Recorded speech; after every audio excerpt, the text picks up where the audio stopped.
할렐루야. 반갑습니다. 멀리 또 인천서 새벽 기도가 영상팀 제작팀에 참석해 주신 분들도 감사하고 또 기도해 주신 우리 박영수 권사 감사하고 모두에게 감사를 드립니다. 우리가 매일 이제 영상 제작을 해서 이제 각 가정으로도 보내고 또 해외로도 보내죠. 그래서 이 예배가 이 가정에서 또 지방에서 또 해외 로스앤젤레스나 달라스, 버지니아, 시애틀 그리고 카나다, 브라질까지 듣는 사람들이 많지는 않지만은 있고 또 여러 가지로 연락도 오고 있습니다. 그래서 우리가 다른 것은 가진 것 없지만은 하나님을 믿는 신앙으로 반드시 승리할 줄로 믿습니다. 자, 우리 끝까지 남아서 마지막까지 남아서 렘넌트 승리하는 나머지가 되셔서 하나님께 큰 영광 돌리는 우리 옛사랑교회 성도들 되시기를 주님의 이름으로 축원합니다. 아침에 이제 눈을 뜨면은 제일 먼저 우리가 확인하는 것이 이 코로나19 확진자인데 이 1674명 뭐 변함이 없습니다. 그대로 지속이 되는데 이러다가 어느 순간에 부러지는 줄로 믿으시기 바랍니다. 그래서 제가 역사를 살펴보면 우리 역사 속에서 많은 이 팬데믹 상황이 있었어요. 우리가 기억하는 패스트라든지 뭐 호열자라든지 이런 거 다 왔다가 이렇게 했다가 이제 사라지게 되는데 이 모든 것은 우리 인간의 노력도 중요하지만 하나님의 섭리가 중요합니다. 그래서 우리가 하나님을 감동시키기 위해서 최선을 다하는 우리 옛사랑교회 성도님들 되시기를 주님의 이름으로 축원합니다. 그래서 이제 이 매일매일 우리가 이제 새벽 기도를 드리기 때문에 말씀을 상고하면서 오늘 무슨 말씀을 드릴까라고 생각을 해봤는데 신명기 1장에 보면은 참으로 우리가 이 세상을 살아가면서 필요한 부분을 가르쳐주고 있어요. 그것이 뭐냐면 우리가 세상을 살면서 봉사하지 않을 수가 없잖아요. 그런데 이 봉사를 어떻게 하느냐 하는 것을 하나님의 말씀이 주고 있는 것을 볼 때 우리가 이 말씀을 꼭 지켜야 되겠다라고 하는 생각으로 오늘 신명기 1장 있는 말씀 12절부터 18절까지를 통해서 이 효율적인 봉사가 어떤 것이냐라고 하는 것을 생각해보고 우리가 이 세상의 일원으로 살아가면서 정말 조그만 걸 하나를 해도 정말 효율적으로 효과적으로 해야 되겠다라고 하는 생각으로 오늘 이 말씀을 드립니다. 여러분들 이 고린도전서 4장 1절에 보면요. 믿는 자들에 대해서 뭐라고 부르고 있어요? 성도라고 부르고 있고 그리스도인이라고 부르고 있고 그리스도인의 일꾼이라고 부르고 있어요. 그리고 이 그리스도인의 일꾼이라고 하는 말의 정의는 어떤 의미가 있느냐 하면 하나님의 비밀을 맡은 자라고 이렇게 정의를 하고 있는 것을 우리는 볼 수가 있습니다. 따라서 예수님을 구주로 살아계신 하나님의 아들로 믿고 영접하고 세례받아서 우리가 성도라고 부름을 받지 않습니까? 이 성도라고 부름을 받은 자들은 무엇보다도 충성해야 될 목적이 있다는 겁니다. 그것은 뭐냐면 그리스도께 충성해야 되며 그리고 하나님이 우리에게 주시는 하나님의 비밀을 이 땅에 소개하고 전파해야 된다라고 하는 말씀을 기록해 놓고 있는 것을 우리는 볼 수가 있습니다. 그런데 우리가 한 가지 가장 중요하게 그리고 반드시 기억해야 할 것은 우리 믿는 자들이 그 맡은 바 직임을 따라 하나님의 성역을 하는 데 있어서 흔히 말하는 것처럼 무조건 모든 것 은혜로 해라. 은혜스럽게 해라. 라고 하면서 이 무계획적으로는 할 수가 없다는 것을 우리 성도들도 알아야 된다라고 하는 것입니다. 실로 우리 성도들이 하나님께 대한 하나님이 주신 사명을 완수하는 데는 인간에게 하나님이 허락하신 조건이 있어요. 그게 뭐냐면 하나님이 주신 지혜가 있다. 또 두 번째로 하나님이 주신 조직이 있다. 그리고 세 번째로 하나님이 지혜와 조직을 주시고 우리에게 그것들을 운영해 나갈 수 있는 이 질서를 허락하셨는데 우리는 이 세 가지를 적절하게 활용하여 효율적인 헌신을 할 필요가 있다는 사실을 오늘 아침에 반드시 깨달아야 되는 줄로 믿으시기를 주님의 이름으로 축원합니다. 그렇습니다. 하나님의 성역, 이 사역을 수행함에 있어서 우리 가정이나 직장이나 사업 그리고 사회 또 교회 봉사도 과학적이고 합리적인 체제와 의식이 필요하다라고 하는 것을 우리 늘 깨달아야 되는 줄로 믿으시기 바랍니다. 교회에서 무조건 은혜라고 해서 그냥 질서 없이 하다 보면 불화가 일어나고 교회가 어려워지게 되고 교회가 이 땅에서 사라지는 교회들도 가끔 있게 되는데 우리가 이 지혜로 조직으로 질서로 하는 것도 이 모든 것도 다 하나님이 우리에게 허락하신 능력인 줄로 믿으시기를 주님의 이름으로 축원합니다. 그래서 반드시 합리적인 체제와 의식이 필요합니다.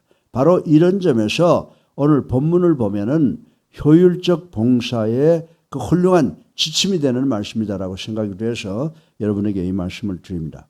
여러분들 이스라엘 백성들 처음에 출애굽할 때 성경을 이렇게 쭉 보면 60만이라고 하는 숫자가 기록되어 있어요. 그런데 거기는 어린아이와 여자가 빠져 있잖아요. 그래서 그들을 더하면 한 200만이라고 그래요.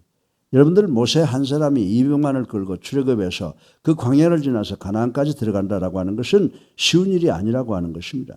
그래서 오늘 본문을 보면 200만이나 되는 이스라엘 백성을 합리적으로 다스리며 이끌었던 모세의 행적을 우리가 21세기를 살아가는 우리들에게도 적용해보면 큰 은혜가 될 부분이 많이 있다는 것을 우리 깨달아야 되는 줄로 믿으시기를 주님의 이름으로 축원합니다.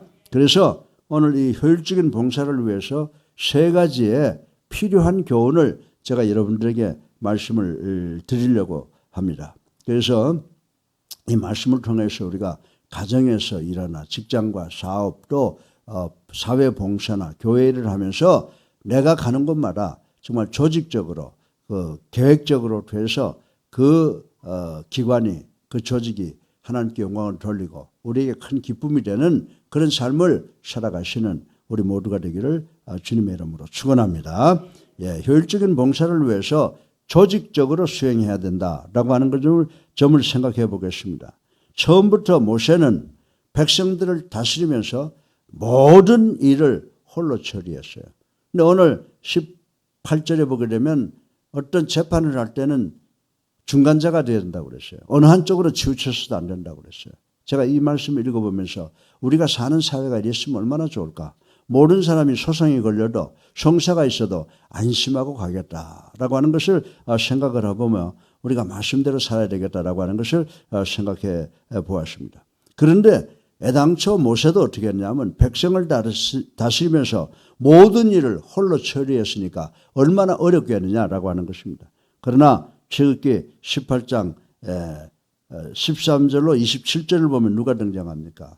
모세의 장인 이드로가 등장하잖아요. 그분이 누구냐 하면 미디안 족속들을 통솔했던 지도자였어요. 그래서 이 모세의 장인 이드로가 모세에게 야, 너 혼자 이렇게 하면 안 된다. 조직을 해라. 그리고 사람들을 10부장, 50부장, 100부장, 1000부장 이렇게 만들어서 각자 띄어 맡기고 그리고 가장 중요해서 이것에 걸러서 너한테 올라오는 것만 네가 처리하는 것이 좋겠다라고 하는 건의를 받아들여서 오늘 본문 15절에 보면은 모세가 행정 조직을 신설하는 것을 볼 수가 있습니다. 오늘 이 말씀을 통해서 우리 교회가 정말 얼마나 성경적 조직적 교회인가라고 하는 것을 한번 생각해 봐야 될 줄로 믿습니다. 그리고 오늘 이 본문을 통해서 이스라엘은 이 순간부터 명실상부한 한 국가로서의 형태를 갖추게 된 것을 우리는 역사적으로 이해를 해야 된다라고 하는 것입니다. 여러분들, 여하튼 모세는 하나님의 성령, 하나님의 일을 보다 효율적으로 수행하기 위해서 제일 먼저 한 것이 뭐냐면 조직을 강화시켰다라고 하는 것을 우리는 알아야 되는 줄로 믿으시기 바랍니다. 우리 강보식 목사가 오셔서 보면 늦게까지 교회를 지키고 있어요. 그래서 내가 전화해서 이 사람아 몸도 건강해야 되는데 빨리 퇴근해. 그러면 그리고 뭐 해 도대체? 그러니까 우리 교적부를 다 보고 있다는 거예요. 그래서 하면서 이 조직을 한번 재정리해 봐야 되겠다. 그래서 제가 학교 때문에 떠나오고 못하는 것을 이제 이렇게 해주니까 참으로 고마운데 교회도 사회적으로 말하면 조직화된다 그러면 어떤 별로 그렇게 타당성이 있는 그리고 마음에 드는 용어는 아닐는지 모르지만은 우리 교회도 조직적이 돼야지. 그리고 효율적으로 우리 교회가 발전해 갈 수 있게 되는 줄로 믿으시기 바랍니다. 사랑하는 예수님께 성도 여러분, 오늘 한 집단의 승패는 바로 이 조직을 어떻게 하느냐에 달려 있다라고 하는 사실을 우리는 알아야 된다라고 하는 것입니다. 학교도 마찬가지예요.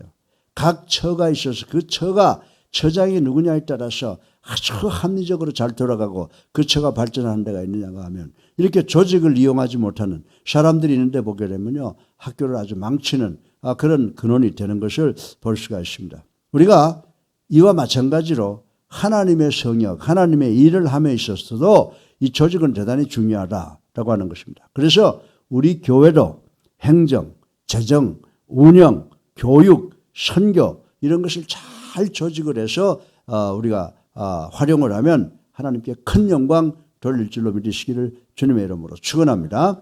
이번 토요일 날 부룬디라고 하는 세계 최빈국의 대통령 영부인이 우리 교회에 와서 거기에 어려운 일을 하나 처리를 해야 되겠다 그러는데 우리 선교사가 나가서 저한테 전화가 와서 이 거리두기를 지키면서 한번 만나보자고 뭐 비서고 뭐 그런 거 다 빼놓고 한번 오라 그래서 했는데 필요한 것들을 이야기하고 좀 도와주는 것을 좀 해야 되겠다. 그래서 제가 이렇게 벌써 머릿속에 조직을 이걸 어떻게 해야 될까 초교파로 그렇게 생각해 보고 있습니다.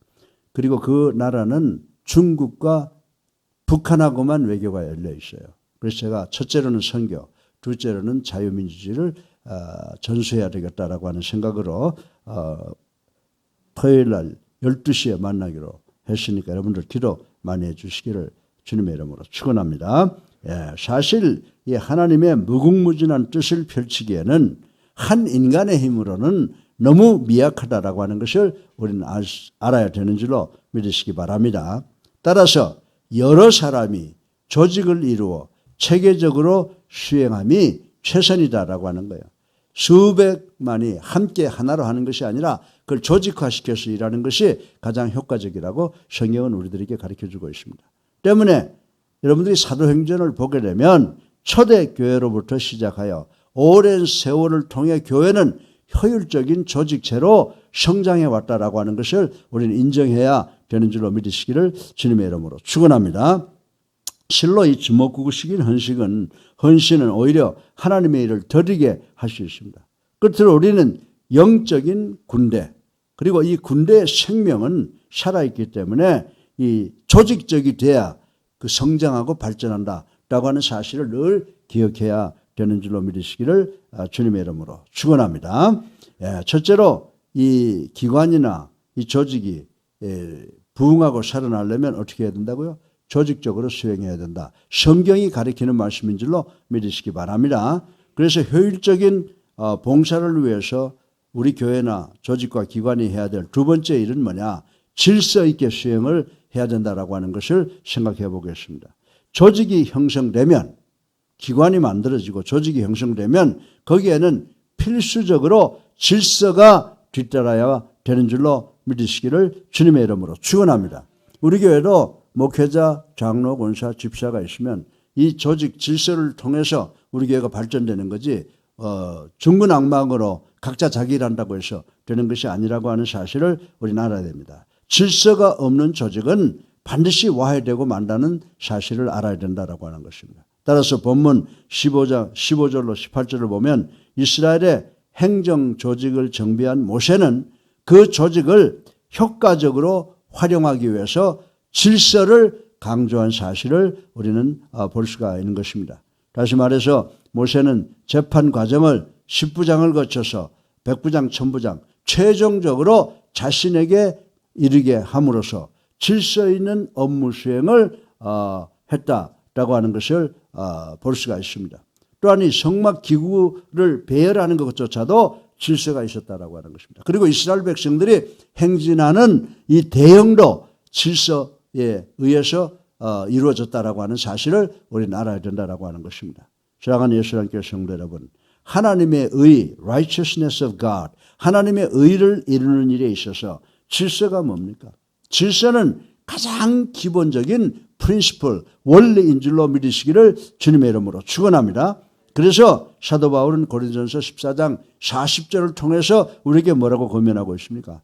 모든 것을 질서대로 하라라고 당부했으며 또 데살로니가 후서 3장 11절에 보면 질서가 없으면 반드시 문제가 생긴다고 경고한 사실을 우리는 기억을 해야 된다라고 하는 것입니다. 실로 21세기를 살아가는 우리 예수님께 성도들은 하나님의 일을 보다 효율적으로 효과적으로 수행하기 위해 때로는 성도 자신과 교회를 보호하기 위해서 하나님께서 말씀하신 이 질서를 철두철미하게 지켜야 되는 줄로 믿으시기를 주님의 이름으로 축원합니다. 비록 개인적으로 희생이 따른다고 하더라도 우리 교회 공동체의 그 조직을 위한 질서를 반드시 지켜나가는 우리 교회가 되어야 될 줄로 믿으시기를 주님의 이름으로 축원합니다. 효율적인 봉사를 위해서 첫째로 조직화해야 된다. 두 번째로 질서를 반드시 지켜야 된다. 하나님께서 우리에게 주시는 말씀인 줄로 믿으시기 바랍니다. 세 번째로 마지막으로 효율적인 봉사를 위해서는 공의롭게 모든 일을 수행해라 라고 하는 말씀을 생각해 보겠습니다. 16절, 17절에 보면요. 모세는 모든 행정제도를 정비한 후에 자신을 비롯하여 재판관으로서의 권위를 이양받은 사람들에게 하나님 앞서 하나님의 공의로우심으로 일하라고 명령을 했어요. 공의로움으로 일을 해라 라고 이렇게 명령을 하는 것을 볼 수가 있습니다. 사랑하는 성도 여러분, 바로 이것입니다. 하나님의 성령을 수행하는 데 있어서 하나님의 일을 하는 데 있어서 가장 중요한 것은 내가 말하고 내가 생각하고 말하고 행동하는 것이 하나님의 뜻에 부합되는가라고 하는 것을 먼저 점검해 봐야 되는 줄로 믿으시기 바랍니다. 실로 하나님의 일을 맡은 성도들에게는 요구되는 바가 있어요. 그 요구되는 바는 매사에 우리 주님을 위해서 참아야 된다라고 하는. 주님을 위해서 참아야 되고 또 두려워하는 대상이 있어야 돼요. 그거 뭐냐면 내가 내리는 결정과 내가 하는 모든 일이 하나님에게 유익이 되느냐 안 된다 그러면 어떻게 될 것이냐. 하나님을 두려워하고 자신의 이권을 추구하지 않는 그런 자세를 가져야 된다고 오늘 본문은 우리에게 이야기를 해주고 있습니다. 외형적으로 조직이 비대해지고 고도의 질서가 확립된 현대교회 보세요. 얼마나 교회들이 아름답고 거대하게 발전이 되어가고 있습니다. 그러나 아무리 거대하고 확장된 교회, 현대교회라고 하더라도 만약 하나님이 주시는 이 세 가지의 말씀을 사명을 다하지 못하는 이유를 갖고 있다면 그 교회는 발전하지 못한다. 거기에서 스탑된다라고 하는 것입니다. 여러분들 우리가 사명을 다하지 못하는 이유 중에 하나는 하나님의 공의를 실현하려고 하는 열정이 사라져 버리기 때문이다. 우리가 사나 죽으나 오직 모든 일을 하나님의 영광을 위해서 하게 된다. 하나님의 영광을 생각하는 사람들은요. 그 이꼴 뭐예요? 우리 인권을 염려하게 돼요. 하나님과 우리 인간의 사이. 인권을 염려하게 되기 때문에 우리 마음속에 꿈틀대는 이 개인적 탐욕, 이 사욕을 절제하고 제어하려고 하는 그런 동기와 또 그런 노력을 갖게 된다라고 하는 것입니다. 다시 한번 강조하기는 하나님의 공의를 따라 일하는 것은 복음 안에서 구원받는 모든 성도들의 가장 원초적인 행동 지표라고 하는 사실을 우리는 깨달아야 되는 줄로 믿으시기를 주님의 이름으로 축원합니다. 사랑하는 성도 여러분, 하나님의 일을 수행하는 이 모세의 자세와 태도는 오늘날 우리 현대교회가 취해야 할 모습이라고 말씀을 드리고 싶습니다. 그리스도 안에서 성장하는 공동체로서 또 그리스도의 지체된 교회로서 보다 효과적인 직무를 수행하기 위해서는 합리적으로 뭐를 정비해야 된다고 그랬어요? 조직을 정비하고 그 조직 내 질서를 유지시키며 더불어 오직 하나님의 뜻, 하나님의 섭리, 하나님의 경륜 안에서 이 공의가 실현되도록 최선을 다해야 되는 줄로 믿으시기를 주님의 이름으로 축원합니다. 그리고 여기에다가 하나님께서 우리에게 주신 모든 은사를 총동원해서 주님의 공의로운 일들을 하려고 노력하면 우리 옛사랑교회는 하나님께 영광 돌리는 교회요. 그리고 주변 사람들로부터 존경받는 그런 렘넌트 처치, 나머지 교회가 돼서 하나님께는 영광을 돌리고 우리 모두에게는 큰 기쁨이 되는 교회가 될 줄로 믿으시기를 주님의 이름으로 축원합니다. 이런 교회가 될 때 조직적 수행, 질서 있게 수행, 공의를 수행하는 이런 교회가 될 때 우리에게 닥쳐지는 모든 문제를 해결하는 그런 샘플이 된다. 코로나19로 우리 교회가 지키는 이 모든 것을 통해서 주변 사람들이 보고 따라할 수 있도록 우리가 최선을 다하는 우리 교회가 되기를 주님의 이름으로 축원합니다. 자의 많으신 아버지 하나님 찬양과 영광과 존귀를 올립니다. 회개합니다. 오늘도 하나님께서 저희들에게 참으로 교인으로서 교회로서 올바르고 그리고 효과적인 봉사를 하는 것을 통하여 이 교회를 하나님께 영광을 돌리게 할 수 있는 교회를 위한 교훈을 우리에게 주셨습니다.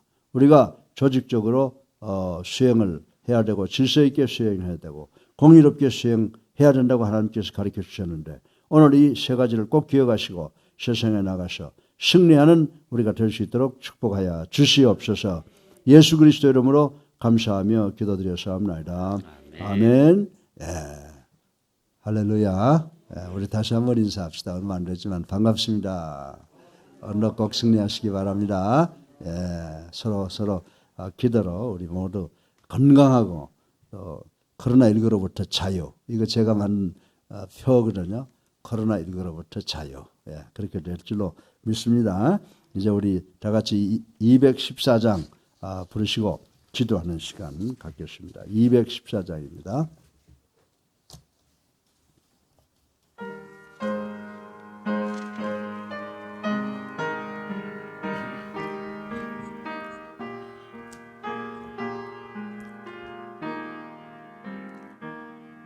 나 주의 도움 받고자 주 예수님께 빕니다. 그 구원 허락하시사 날 받아주소서. 내 모습 이대로 주 받아주소서. 날 위해 돌아가신 주 날 받아주소서. 번제에 빠져 영죽을 날 위해 피 흘렸으니 주 형상대로 빚으사 날 받아주소서. 내 모습 이대로 주 받아주소서. 날 위해 돌아가신 주 날 받아주소서. 내 힘과 결심 약하여 널 깨어지게 세우니 주의 이름으로 구원해 날 받아주소서.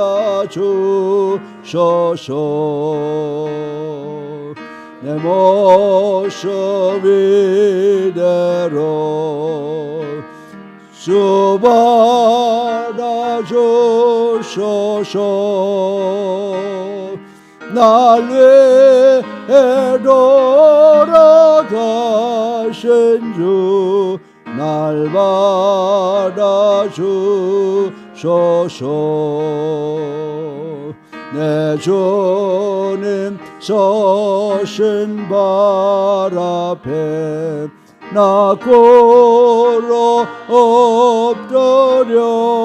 엎드렸으니 그 거신 역사 이루게 날 받아주소서. 내 모습 이대로 주 받아주소서. 날 위해 돌아가신 주 날 받아주소서.